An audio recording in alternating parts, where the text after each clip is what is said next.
just showed the rest of America how to get around Obamacare.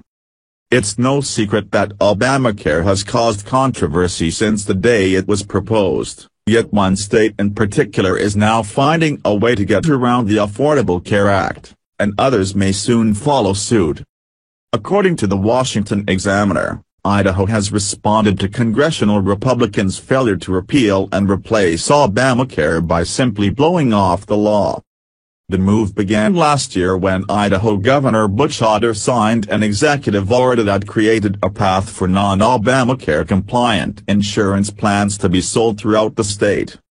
In the meantime, Lieutenant Governor Brad Little has put together the details of the initiative, which is speculated to stir controversy as both officials attempt to put affordable health insurance plans back on the market. "We're trying to offer a choice that allows the middle class to get back into insurance coverage," stated Dave Jeppesen, the executive vice president of healthcare company Blue Cross.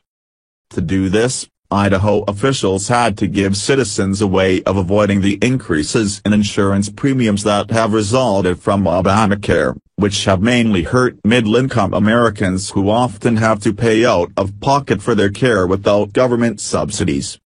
Those middle-class individuals have gritted their teeth and bought expensive policies or chosen to break the law, pay the fine, and do without insurance, according to the Examiner.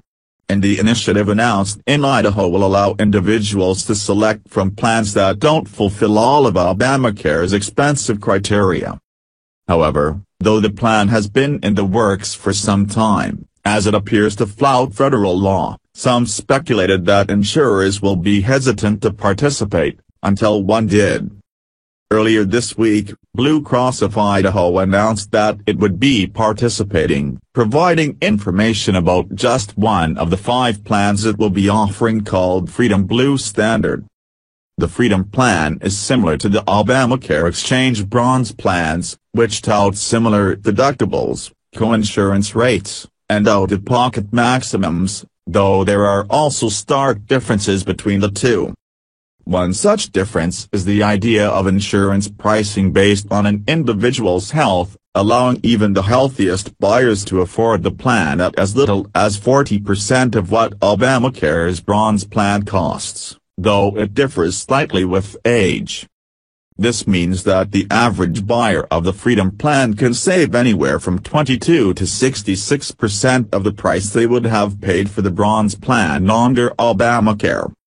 The reason for the flexibility in the plan and its savings is the idea of health underwriting, which assesses the risk associated with providing health insurance coverage to an individual.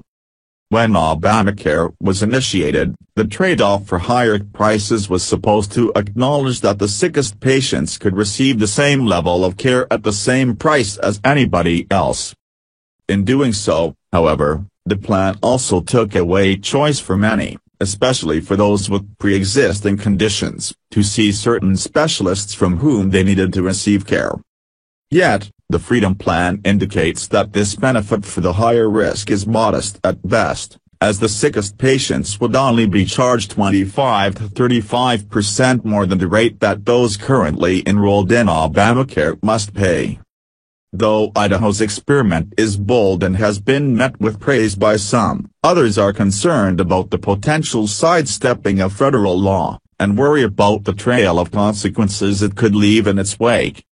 If Idaho is able to do this, it will mean other states will do the same thing, said Robert Lasky, a consultant and former insurance industry executive, according to NPR. If a state can ignore federal law on this, it can ignore federal law on everything. What do you think? Scroll down to comment below.